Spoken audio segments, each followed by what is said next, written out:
ஓம் சாந்தி. எல்லோரும் சந்தோஷமாக இருக்கிறீங்களா? நான் காலேஜ் படிக்கும்போது என்னோடய ஃப்ரெண்டு சொன்னான். என்ன சொன்னான்னா, இந்த கோயிலில் பக்தர்கள்லாம் எல்லோரும் சேர்ந்து அப்படியே ஃபோக்கஸ்டாக கான்சென்ட்ரேட் பண்ணுறதுனால அந்த சிலைக்கு ஒரு பவர் வருது அப்படின்னு சொன்னான். ஸோ அது நிறைய பேரோட நம்பிக்கையாக கூட இருக்கலாம். ஸோ இன்னும் ஒரு சிலர் என்ன சொல்லுவாங்கன்னா, இந்த பிராமணர்கள்லாம் சேர்ந்து யாகமெல்லாம் வளர்த்து அதுக்கு ஒரு சக்தியை நிரப்புகிறாங்க.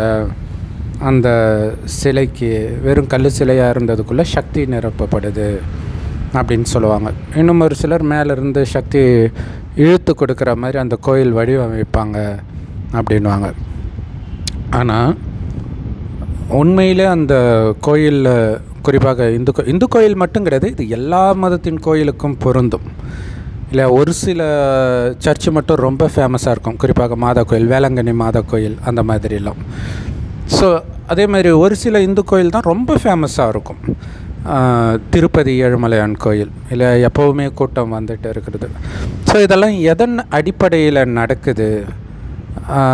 ஏன்னா சும்மா போகலை மக்கள். அங்கே போனால் வேண்டுதல் நிறைவேறதுனால தான் போகிறாங்க. அங்கே போகிறவங்கள கேட்டிங்கன்னா அவங்களுக்கு சொல்லுவாங்க, அவ்வளோ அற்புதங்கள் சொல்லுவாங்க. ஸோ இந்த அற்புதங்கள் எப்படி நடக்குது? அதுவும் ஒரு சில கோயில்களில் கூட்டம் அலமோதுதுன்னா அங்கே அற்புதங்கள் அதிகமாக நடக்குதுன்னு அர்த்தம். ஸோ அது எப்படி சாத்தியமாகுது அப்படிங்கிறதுக்கான ஒரு க்ளூ வள்ளலாருடைய திருவருட்பாலையும் இருக்கும். சிறு தெய்வ வழிபாடு அப்படின்னு இருக்கும். பட் பகவத்கீதையில் இருக்கும்.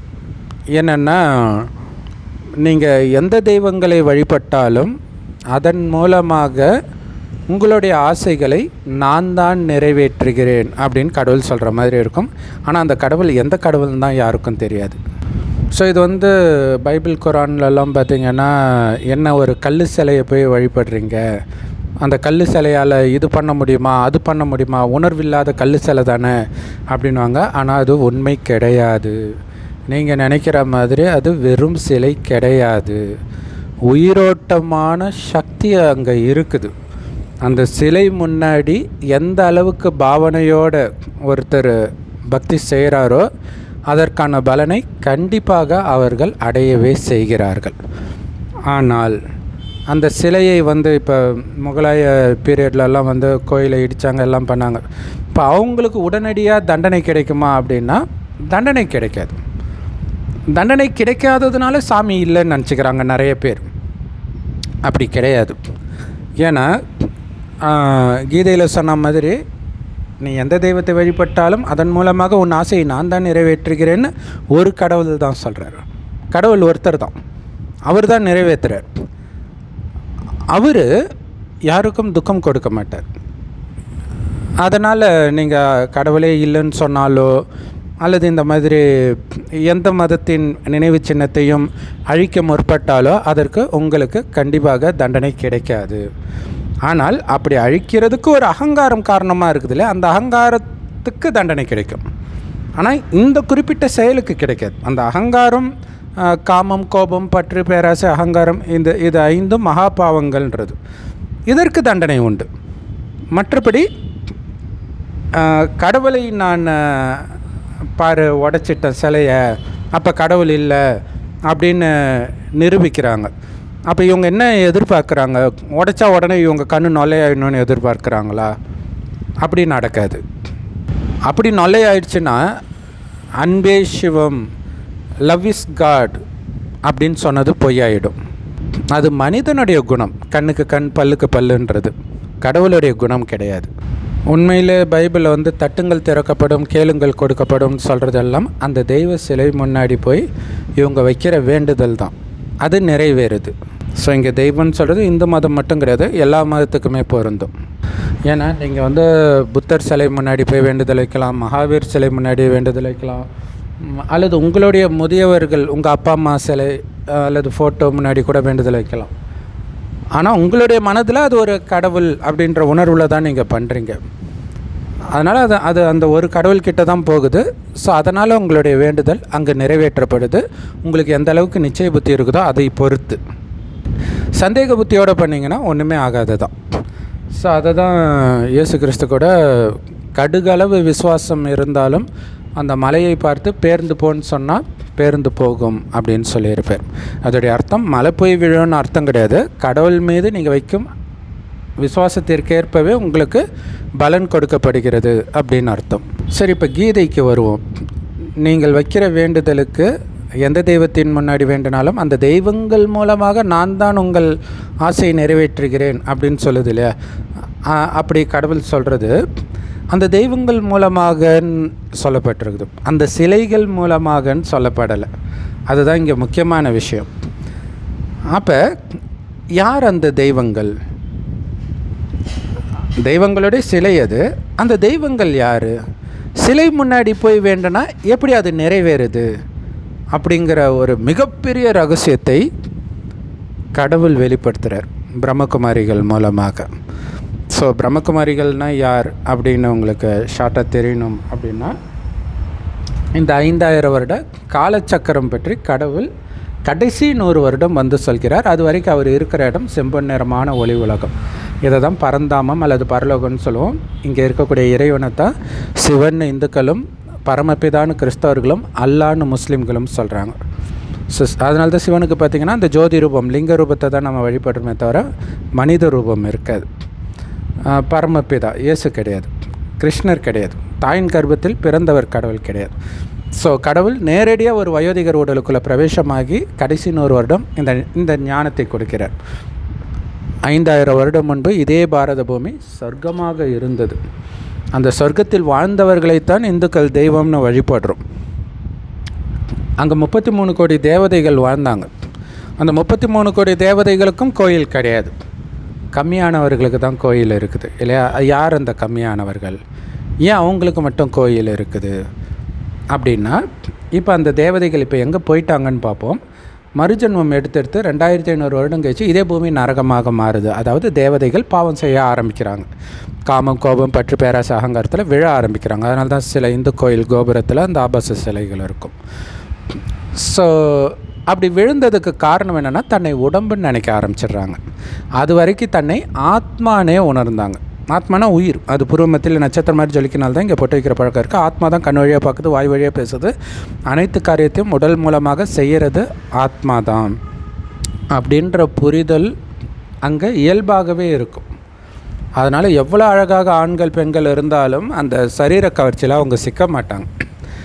அதனால் கணவனும் மனைவியும் நமக்கு ஒரு வாரிசு வேணும்னு நினைக்கும் பொழுது மனைவி கர்ப்பமாவலே தவிர காமத்தினால் கர்ப்பமாக மாட்டாங்க.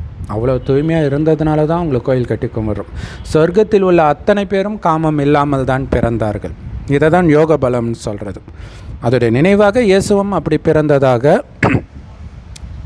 கர்ணனும் அப்படி பிறந்ததாக ஒவ்வொரு மதத்திலும் சொல்லப்பட்டிருக்குது. சரி, அந்த தேவதைகள் உடல்னு நினைக்கும்போது அந்த காமம், கோபம், பற்று, பேரசாங்கிறதுக்கு அடிமையாகி நிறைய பாவம் செய்ய செய்ய சொர்க்கத்தில் இருந்த அழகு, ஆரோக்கியம், அளவற்ற செல்வம் எல்லாத்தையும் படிப்படியாக இழந்து நின்றுட்டு இருக்கிற நீங்களும் நானும் தான் அவங்க அப்படிங்கிறத நமக்கு ஞாபகப்படுத்த தான் கடவுள் வரார். அதை தான் இறுதியில் கல்லறையிலிருந்து எழுப்புவேன் அப்படின்னு பைபிளில் போட்டிருக்கும். திருப்பள்ளி எழுச்சின்னு இந்து மதத்தில் இருக்கும். அது எல்லாமே நாம் யாருன்றதே மறந்து கிடக்கிறோம். ஒரு மயக்க நிலையில், உறக்க நிலையில் இருக்கிறோம். உடல்னு நினைத்தாலே அது உறக்க நிலை தான். ஆத்மான்ற உணர்வு தான் ஆத்ம விழிப்பு நிலை, ஆன்ம விழிப்புன்னு சொல்கிறாங்க இல்லையா? ஸோ ஆத்மா நான் நம்மளை சொல்லி எழுப்புறார். சொர்க்கத்தில் காமம், கோபம், பற்று, பேராசை, அகங்காரம்னா என்னென்னே தெரியாது. அன்பு, அமைதி, தூய்மை, இந்த மாதிரி தெய்வீக குணம் மட்டும்தான் உங்கள் பார்வையில், வார்த்தையில், எண்ணத்தில் இருக்கும். அப்படிப்பட்டவர்களாக மீண்டும் நம்மை மாற்றுறதுக்காக கடவுள் வந்திருக்கிறார். ஏன்னா கடவுள் அந்த குணம் கொண்டவர் தான் எப்போவுமே.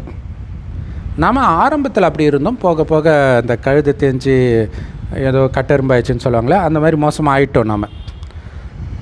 ஆனால் கடவுள் எப்போவுமே இந்த குணங்களில் நிரம்பி இருப்பவர். அதனால தான் சதாசிவம் அப்படின்னு சொல்கிறோம். வேறு யாருக்குமே அந்த சதா முருகன், சதா பிள்ளையார், சதா கிருஷ்ணன் சொல்கிறது கிடையாது. சிவன் மட்டும்தான் எப்போவுமே அவருடைய குணங்கள் அப்படியே இருக்குது. குரானில் கூட இன்றைக்கி ஒன்று நாளைக்கு ஒன்று மாற்றி பேசினா என்ன மனுஷனா அப்படின்ட்டு இருக்கும். ஸோ எப்போவுமே அவருடைய குணம் ஒரே மாதிரி தான் இருக்கும். ஸோ ஒவ்வொரு 5000 வருடத்தின் இறுதியில் மோசமாக இருக்கிற நம்மளை மீண்டும் அவருக்கு சமமாக கடவுள் ஆக்கிட்டு போகிறார். நம்பலை அப்படின்றது யாரை அப்படின்னா, சொர்க்கத்தில் வாழ்ந்த தேவதைகள் மறுஜன்மம் எடுத்து இப்போ எல்லா மதத்துலேயும் இருப்பாங்க. ஆனால் சொர்க்கத்தில் மொத்த மக்கள் தொகையே 33 கோடி தான். இன்றைக்கி 1000 கோடி தொடப்போகுது. அப்போ எவ்வளோ டிஃப்ரென்ஸ்? அந்த 33 கோடியிலும் ரொம்ப கம்மியானவர்கள் தான், 16,000 பேர் தான் பக்காவாக ஆவாங்க. அவங்க தான் சொர்க்கத்தில் ராஜா ராணியாக இருப்பாங்க. அந்த 16,108 கரெக்டாக சொல்லணுன்னா, அதை தான் 16,108 பெண்களை நரகாசுரன் சிறையில் அடைத்ததாகவும், அடுத்தது கிருஷ்ணர் நரகாசுரனை கொண்டுட்டு அந்த பெண்களை கல்யாணம் பண்ணிக்கிட்டதாக காட்டுவாங்க. அப்படின்னு அர்த்தம், தேவதை ஆகிறாங்க இல்லையா? கிருஷ்ணர் அங்கே ராஜா கல்யாணம் பண்ணால் ராணி தானே. அப்படின்னா ஒரே நேரத்தில் கல்யாணம் பண்ணிட்டாருன்னு அர்த்தம் கிடையாது. அது மாதிரி சம்பவம் நிஜத்தில் நடக்கவும் கிடையாது. இங்கே நடக்கிற விஷயம்லாம் இறைவன் நம்மளை ராவணனுடைய சிறையிலிருந்து விடுவிக்கிறார். யார் அந்த ராவணன்? காமம், கோபம், பற்று, பேராசை, அகங்காரம். இந்த 5 விகாரம் ஆணிடமும் இதே 5 விகாரம் பெண்ணிடம் உள்ள இணைந்த ரூபம்தான் 10 தலை கொண்ட ராவணன் நமக்குள்ளே இருக்கிறான். அவனை அழிக்கணும். அவன் இருக்கிறதுக்கு காரணம் உடல்ன்ற உணர்வை அழித்து ஆத்மா நான்ற உணர்வில் வரணும் இல்லையா? கண்ணுக்கு தெரியாத நுட்பமான ஒளிப்புள்ளி அல்லது தீபம்னு சொல்லலாம். அதனால தான் இந்து மதத்தில், நிறைய மதத்தில் அந்த தீபம் ஏற்றி வழிபடுற பழக்கம் இருக்குது. ஸோ இப்போ என்ன பண்ண போகிறோன்னா, நம்மை ஆத்மான்னு ஆத்மாவின் தந்தை சிவ பரமாத்மாவை நினைக்கணும். அவர் செம்பொன் நிறமான ஒளி உலகத்தில் நட்சத்திரம் மாதிரி இருக்கார்.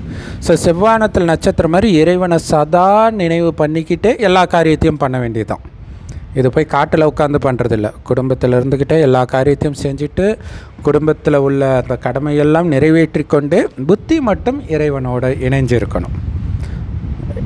நான் ஒளிப்புள்ளியாக இருக்கிற ஆத்மா, என்னுடைய அப்பாவும் ஒளிப்புள்ளியாக இருக்கிற சிவ பரமாத்மா. ஆனால் அவர் எப்போவுமே பரிசுத்தமாக இருக்கார். நான் இப்போ அழுக்காகிட்டேன். அந்த பரிசுத்தமானவரையே நினைக்க நானும் அவரை மாதிரியே தூய்மையாகிறேன். இந்த நினைவில் இருக்கணும். ஸோ கலியுகம் அழிகிறதுக்கு 100 வருடம் முன்பு இறைவன் வருவதே எதற்குனா, கலியுகம் அழிந்து இந்த பூமி சொர்க்கமாக போகுது. அந்த சொர்க்கத்துக்கு நம்மை மீண்டும் தகுதிப்படுத்த தான் வரார். ஒவ்வொரு 5000 வருடத்திற்கு ஒரு முறை இறைவன் இந்த ஞானத்தை கொடுத்து நம்மை மீண்டும் தேவதை ஆக்கிறதுனால தான் அவருக்கு மகிமை. தேவதை ஆக்கணும்னா என்ன அர்த்தம்? சொர்க்கத்துக்கு வந்துடுறோம். வந்துட்டாலே 5000 வருடம் மீண்டும் மறுஜன்மம் எடுத்துதான் ஆகணும். திரும்பி யாரும் போக முடியாது. உலகம் அழியும் போது எல்லாருமே மேலே போயிட்டு தான் வருவோம். அப்போ எல்லாரும் மேலே போவோம். சொர்க்கத்தின் ஆரம்பத்தில் வர தகுதி பெற்றவர்கள் ஆரம்பத்தில் வருவாங்க. கொஞ்சம் தகுதி கம்மியாக இருந்தாங்கன்னா கொஞ்சம் லேட்டாக, இப்படி. அதாவது வந்தவங்களும் மறுபிறவி எடுப்பாங்க. இது இல்லாமல் மேலேருந்து ஆட் ஆகிட்டே இருப்பாங்க. அதனால தான் மக்கள் தொகை அதிகரிச்சுக்கிட்டே இருக்குது. ஸோ இறைவன் நினைவில் இருக்க உடல்ன்ற உணர்வு மறக்கும். ஆனால் வரிசைக்கிரமம் கண்டிப்பாக இருக்கும். ஒரு ஸ்கூலில் எல்லோரும் ஃபஸ்ட் ரேங்க் எடுக்கிறது கிடையாது இல்லையா? ஸோ கடவுளே இந்த ஞானத்தை கொடுத்தாலும் அதில் ரேங்க் இருக்கும். ஸோ அதில் முதல் 16,108 பேர் பக்காவாக இருப்பாங்க. அவங்க தான் சொர்க்கத்தில் ராஜாராணி ஆவாங்க. அவங்களுக்கு தான் கோயில் கட்டப்படுகிறது. அதுலேயும் ரொம்ப பக்காவாக இருக்கிறவங்க 108 பேர். அவங்க மகாராஜா மகாராணிகள். அவங்க சத்தியுகத்தில் மட்டும் வருபவர்கள். அதுக்கப்புறம் திரேதாயுகமும் சேர்க்கும்போது தான் 16,108. ஏன்னா ஆரம்பத்திலே வந்தால் சொர்க்கம் புத்தம் புதியதாக இருக்கும், அதிக சுகம் கொடுக்கக்கூடியதாக இருக்கும் இல்லையா? சரி, அதுக்கு என்ன முயற்சி பண்ணுறாங்க? இறைவன் நினைவிலேயே இருக்கிறாங்க. ஓகேவா? ஸோ இறைவன் நினைவில் இருக்க நான் உடல்ன்ற உணர்வை மறக்கிறோம். அப்போ உடல்ன்ற உணர்வுனால காமம் வருது, கோபம் வருது, பற்று வருது, பேராசை வருது, அகங்காரம் வருது. ஆத்மான்ற உணர்வுனால அன்பு, அமைதி போன்ற தெய்வீக குணம் மட்டுமே வருது. எல்லோரும் நல்லா இருக்கணுன்ற சுபமான எண்ணம் மட்டுமே இயல்பாகவே வந்துக்கிட்டே இருக்கும். இந்த எண்ணங்களை நீங்கள் எல்லோருக்காகவும் உருவாக்கிக்கிட்டே இருக்கணும் தொடர்ந்துன்றார். நான் ஆத்மான்னு உணரணும், பரமாத்மாவையும் நினைக்கணும், நினச்சிக்கிட்டே உலகம் முழுவதும் அமைதியாகணும், ஆனந்தம் அடையணும், செல்வம் நிரம்பியதாக மாறணும் அப்படிங்கிற எண்ணத்தை தொடர்ந்து உருவாக்க என்ன ஆகும்னா, இது ஒன்று நீங்கள் பக்காவாகிடுவீங்க. சொர்க்கத்தில் நீங்கள் ராஜா ஆகிடுவீங்க. இந்த ஞானத்தை எடுத்தவர்கள் பிரஜைகள் ஆகிடுவாங்க. பட் எல்லோரும் எடுக்க போகிறது கிடையாது. அடுத்தது 2500 வருடம் கழித்து இதே பூமி நரகமாகும்போது தான் மனிதன் துக்கத்தையே அனுபவிக்கிறான். அப்போ தான் பக்தியே ஸ்டார்ட் ஆகுது. கோயில், வேதங்கள் எல்லாமே உருவாகுது.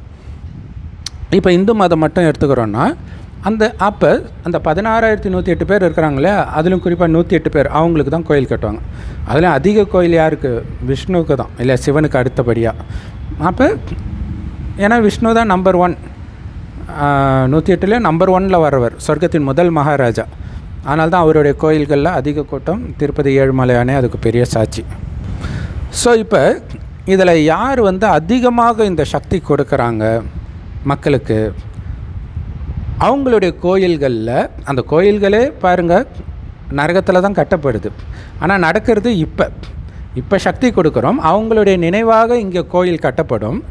அந்த கட்டுறதுக்கு பல காரணங்கள் இருக்கும். ஒரு சிலருக்கு கனவுல வரும், தியானத்தில் காட்சியாக வரும். இன்னை வரைக்கும் அப்படி தான் கோயில் கட்டப்படுது இல்லையா? ஸோ அப்போ அவங்களுக்கு கோயில் கட்டப்படும். அதில் ஒரு சில கோயில்கள் பயங்கர ஃபேமஸாக இருக்கும். இந்த மாதிரி வேண்டுதல் நிறைவேறுதுன்னு நிறைய பேர் வருவாங்க. எப்படி நிறைவேறுதுன்னா, கடவுள் சொல்கிறாரு, இப்போ எல்லோரும் நல்லா இருக்கணுன்ற எண்ணத்தை யார் அதிகமாக வைக்கிறாங்களோ அவங்களுடைய நினைவார்த்தமாக கட்டப்படுற கோயில் மூலமாக, அந்த மூலவர் சிலை மூலமாக பக்தர்களுக்கு அவ்வளவு ஆசீர்வாதங்கள் அதிகமாக கொடுக்கப்படும். அப்போ அவங்களுடைய வேண்டுதல் நிறைவேறும். அப்போ தான் அது ஃபேமஸ் ஆகி அங்கே கூட்டம் அதிகமாக போகுது. அதனால் பிராமணர்கள் மந்திரம் சொல்கிறதுனாலையோ, பக்தர்கள் போய் கான்சன்ட்ரேஷன் பண்ணுறதுனாலையோ, என் ஃப்ரெண்டு சொல்கிற மாதிரிலாம் அங்கே சக்தி வர்றதில்லை. இப்போ உண்மையிலே சக்தி கொடுத்தவர்களுடைய நினைவார்த்தமாக கோயில் உருவாக்கப்படுது. அந்த கோயிலுக்கு இப்போ அவங்க எந்த அளவுக்கு சக்தி கொடுக்குறாங்களோ அந்த அளவுக்கு அந்த கோயிலின் சிலை மூலமாக வரக்கூடிய பக்தர்களுக்கும் சக்தி கொடுக்கப்படுது. அவர்களுடைய ஆசை நிறைவேற்றப்படுகிறது. அப்போ தானாகவே அந்த கோயில் ஃபேமஸாகவும் ஆகுது. ஸோ அதனால் கிறிஸ்தவர்கள், முஸ்லீம்கள் சொல்கிற மாதிரி அது வெறும் ஜடச்சிலை அப்படிங்கிறது மிகப்பெரிய அறியாமை. ஆனால் கடவுள் இறுதியில் வரார். அவர் ஜடச்சிலை மாதிரி தான் நாம் இருக்கிறோம் இப்போ, இல்லை எந்த சக்தியும் இல்லாமல் காமம், கோபம், பற்றி பேராசை ஆங்கிறதுல மூழ்கி கிடக்கிறோம். அந்த சாக்கடையிலேருந்து நம்மளை எழுப்பி குளிப்பாட்டுறார் ஞானத்தினால. இருந்தாலும் அந்த நாயை குளிப்பாட்டி நடு வீட்டில் வச்சாலும் அது வாழை குழைச்சிட்டு சேர்த்துக்கு போகிற மாதிரி நம்ம என்ன பண்ணுறோம்? 5000 வருடத்தின் இறுதியில் மறுபடியும் சாக்கடையில் தான் விழுந்து கிடக்கிறோம். மறுபடியும் கடவுள் இந்த ஞானத்தினால குளிப்பாட்டி மறுபடியும் கோபுரத்தில் வைக்கிறார், அதாவது சொர்க்கத்தில் வைக்கிறார். ஸோ அப்படி நம்மளை குளிப்பாட்டி சொர்க்கத்தின் உச்சத்தில் வைக்கிற அந்த சிவபெருமான் தான் கடவுள். மற்றவர்கள் கடவுள் கிடையாது, தேவதைகள். ஆனால் அவர்கள் இப்போ தேவதை ஆன பிறகு எதுவும் அவங்க பண்ண தேவையில்லை. ஏன்னா அங்கே துக்கம் கிடையாது. இப்போ துக்கம் நிரம்பிய உலகம். அந்த கலியுகம் அழியும் போதெல்லாம் துடிப்பாங்க. அப்போ அவர்களுக்கு தேவையான அமைதியான சக்தியை எல்லாம் இப்போ நம்ம கொடுக்குறோம், இப்போவும் கொடுக்குறோம். அடுத்தது அவங்க நரகத்தில் வந்த பிறகு கொஞ்சம் கொஞ்சமாக கஷ்டத்தை அனுபவிக்கும் பொழுதும் அவர்களுடைய வேண்டுதல்கள் நிறைவேறக்கூடிய சக்தியும் இப்போவே நாம் நிரப்புகிறோம். அப்படி உயிரோட்டமாக நிரப்பியவர்களை நினைவாக உருவாக்கப்பட்டதே அந்த ஜடச்சிலைகள். அந்த ஜடச்சிலைகள் பேசுமா அப்படிலாம் பைபிள்லையோ குரான்லையோ இருக்கும். அது பேசாது. கடவுளும் கடவுள் பேசும்போது தான் நீங்கள் தான் கேட்கலையே, இல்லை கேட்டிருந்தால் தான் சொர்க்கத்துக்கு வந்துடுவீங்களே இல்லையா? ஸோ கடவுள் சொல்வதை கேட்காதவர்களுக்கு கடவுள் சொல்வதை கேட்பவர்கள் மூலமாக தான் சக்தியும் அமைதியோ அல்லது எல்லாமே கடவுள் கொடுக்குறார். அதனால தான் நீங்கள் எந்த மதத்தில் வேணாலும் பாருங்கள். கிறிஸ்தவ மதத்தில் பார்த்திங்கன்னா ஏஞ்சல் மூலமாக கடவுள் மக்களுக்கு உதவி செய்வார். முஸ்லீம் மதத்தில் பார்த்திங்கன்னா மலக்குகள் மூலமாக உதவி செய்வார்னு போட்டு இருக்கும். அப்போ எதுக்கு மலக்கு அவங்க வேண்டாட்டினா கூட மலக்குகள் மூலமாகத்தான் அவர்களுக்கு உதவி கிடைக்கும். அல்லாஹ் நேரடியாக உதவி செய்யலை. ஏன்னா அல்லாஹ் நேரடியாக வரும்போது அவங்க அல்லாவை நிராகரிச்சிடுறாங்க, காஃபீர் ஆகிடுறாங்க. எல்லா மதத்தினரும் தான். இப்போ யார் பிரம்மகுமாரிகளாக ஆகிறாங்களோ அவங்க தான் உண்மையிலே இறைவனை ஏற்றுக்கொண்டவர்கள், இறைவனுடைய ஆஸ்தியை அடைவதற்கு தகுதி வாய்ந்தவர்கள். அப்போ உண்மையான ஆஸ்திகர்கள் பிரம்மகுமாரிகள் தான். ஆஸ்திகர்னால் ஆஸ்தியை அடைவதற்கு தகுதி அடைபவர்கள். இறைவன் கொடுக்குற ஆஸ்தி என்ன? சொர்க்கம். ஸோ அதனால் இந்து கோயிலாக இருந்தாலும் சரி அல்லது வேறு எந்த மத கோயிலாக இருந்தாலும் சரி, நீங்கள் பார்க்குறது வெறும் ஜடச்சிலை இல்லை. இப்போ நீங்கள் ஒரு பெரியார் சிலையோ, காமராஜர் சிலையோ, காந்தி சிலையோ போய் நீங்கள் வேண்டுதல் பண்ணிங்கன்னா அவங்க எங்கேயோ போயிட்டாங்க இல்லையா? அதன் மூலமாக உங்களுக்கு ஒன்றும் கிடைக்க போகிறது கிடையாது, நீங்கள் மாலை போடுறதுனால, மரியாதை போடுறதுனால. ஆனால் இந்த மதங்களின் சிலை மூலமாக உங்களுடைய வேண்டுதல் நிறைவேற்றப்படுகிறது. அதற்கு காரணம் இப்போ உயிரோட்டமாக அவர்கள் சக்தி கொடுத்ததுனால. ஸோ வேண்டுபவர்களாக நீங்கள் மாற போகிறீங்களா, சக்தி கொடுப்பவர்களாக மாற போகிறீங்களா அப்படிங்கிறது உங்கள் கையில் இருக்குது. அப்படின்னு என்ன அர்த்தம்? பிரம்மகுமாரிகளாக மாறி உலகத்திற்கே சக்தி கொடுக்குற சேவையும் செய்து சொர்க்கத்தின் தேவதையாக மாற போகிறீங்களா, அல்லது சொர்க்கத்துக்கு வராமல் நரகத்துக்கு மட்டும் வந்து கொஞ்சம் சுகமும் இருக்கும், அப்புறம் துக்கத்தையும் அனுபவிச்சுட்டு வெறும் பக்தி மட்டும்தான் செய்ய போகிறீங்களா? ஏன்னா இந்த 5000 வருடத்தை ஒரு கல்பம், ஒரு கல்பத்தில் என்ன நடக்குதோ அதே தான் திரும்ப திரும்ப நடக்கும். அப்படின்னா என்ன அர்த்தம்? இப்போ நீங்கள் அலட்சியமாக இந்த ஞானத்தை அலட்சியப்படுத்திட்டீங்க, ஏற்றுக்கலை, முயற்சி பண்ணலை அப்படின்னா ஒவ்வொரு கல்பத்திலும் அலட்சியப்படுத்திடுவீங்க. அப்போ ஒவ்வொரு கல்பத்திலும் சொர்க்கத்துக்கு வராமல் போயிடுவீங்க. இதுதான் குரானில் நிரந்தர நரகத்தில் உங்களை தள்ளுவேன், அதாவது இறை நிராகரிப்பாளர்களை, காஃபிர்களை அப்படின்னு கடவுள் சொன்னதாக அதில் சொல்லப்பட்டிருக்கும். ஸோ இறைவன் கொடுக்குற ஞானம் முரளின்னு சொல்லுவோம். எல்லா பிரம்மகுமாரிகள் ராஜயோக தியான நிலையத்திலும் முற்றிலும் இலவசமாக கிடைக்குது. யூடியூப் வெப்சைட்ஸ்லையும் இருக்குது. அது நம்ம வாட்ஸ்அப் சேனலில் ரெகுலராக போஸ்ட் பண்ணுவோம். வாட்ஸ்அப் சேனல் லிங்க் இந்த வீடியோக்கு டிஸ்கிரிப்ஷனில் இருக்குது, அவசியம் ஜாயின் பண்ணிக்கோங்க. ஓம் சாந்தி. தேங்க்ஸ் ஃபார் வாட்சிங். ஞானத்துடைய சாரம் ஆத்மான்னு உணர்ந்து சிவ பரமாத்மாவை செவ்வானத்தில் நட்சத்திரம் மாதிரி சதா நினைவு பண்ணிக்கிட்டே இருக்கிறது தான். ஏன்னா இந்த ஞானத்தை எல்லாம் ஃபுல்லாக காட்டினா கூட கடைசியில் இந்த ஞானம் இறைவனை நட்சத்திரம் மாதிரி நினைக்கணுன்ற ஞானம் எல்லோருக்குமே போயிடும். ஏன்னா இறைவனை நினைக்காமல் ஆத்மா தூய்மையாகுது, தூய்மையாகாமல் பரந்தாமத்துக்கே போக முடியாது. சொர்க்கத்தை விட்டுங்க, பரந்தாமத்துக்கே போக முடியாது. பரந்தாமத்துக்கு போயிட்டு தான் சொர்க்கத்துக்கு வர முடியும். ஸோ இப்போவே ஞானத்தை கேட்டு இறைவனை நினைத்து தூய்மையாயிட்டால் பரந்தாமத்துக்கும் போயிட்டு சொர்க்கத்துக்கும் வருவோம். இல்லாட்டினா ஜஸ்ட்டு பரந்தாமத்துக்கு மட்டும் போயிட்டு அது வந்து கடைசியில் அந்த தண்டனை இதெல்லாம் அனுபவிச்சுட்டு மேலே போகிற மாதிரி இருக்கும். சொர்க்கத்துக்கும் வர முடியாது. எவ்வளோ பெரிய நஷ்டமாயிடும் யோசிச்சு பாருங்கள். ஓம் சாந்தி. தேங்க்ஸ் ஃபார் வாட்சிங்.